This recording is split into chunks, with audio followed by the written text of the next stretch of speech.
1977. A small island off the northern coast of Brazil, Colares. For months, villagers reported glowing lights descending from the sky, hovering over their homes, firing beams through windows and rooftops. The lights didn't just illuminate the night, they hunted. Men and women were struck by invisible energy, left paralyzed or covered in strange burns. Local newspapers called the phenomenon the night visitors. Villagers called them chupa, the suckers, because victims said it felt like their blood was being drained through the light itself. When the attack spread from the beaches to the city center, panic broke out, and that's when the Brazilian military arrived. The mission they launched would later become known as Operation Saucer, a real investigation that remains one of the strangest UFO cases ever recorded. Witnesses described red and yellow glowing discs drifting silently over the ocean.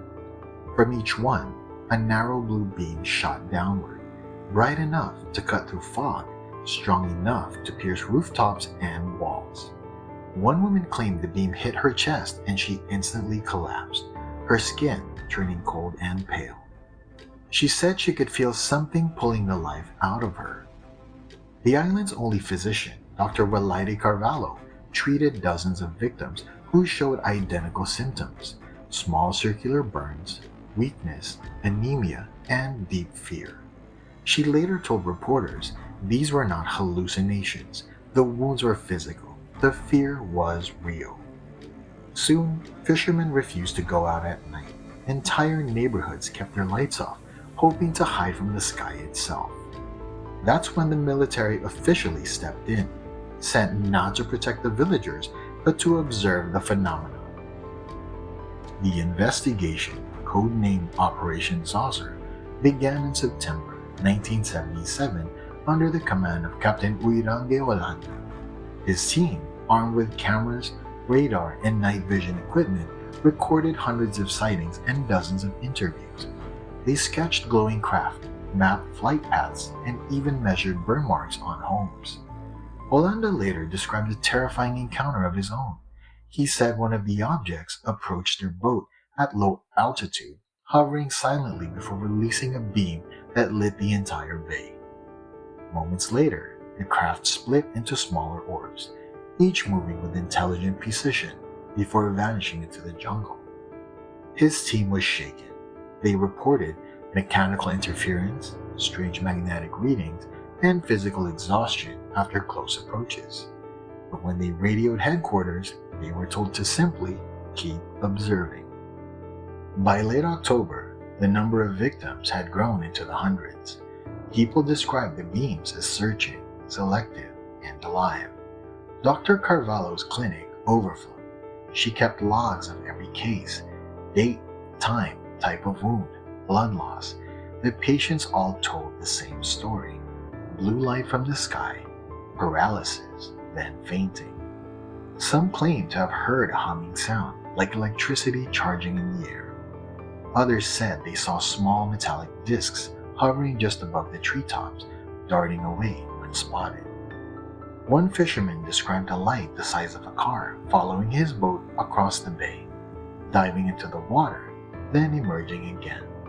He said it felt like the ocean itself was being watched. The people of Colares began to flee the island in fear, leaving their homes empty under a sky that wouldn't stop glowing. By December 1977, Operation Saucer quietly ended. The military collected their films, photos, and documents, and then declared the mission inconclusive. They told the public it was over. But 20 years later, Captain Holanda broke his silence. In a rare 1997 interview, he described what the team had really seen: large structured craft, smaller spheres, and beams that reacted to their movements. He said we were not observing them.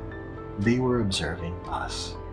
Days after that interview aired, Holanda was found dead in his home. Official cause: suicide. But no note was ever found, and many believe he was silenced.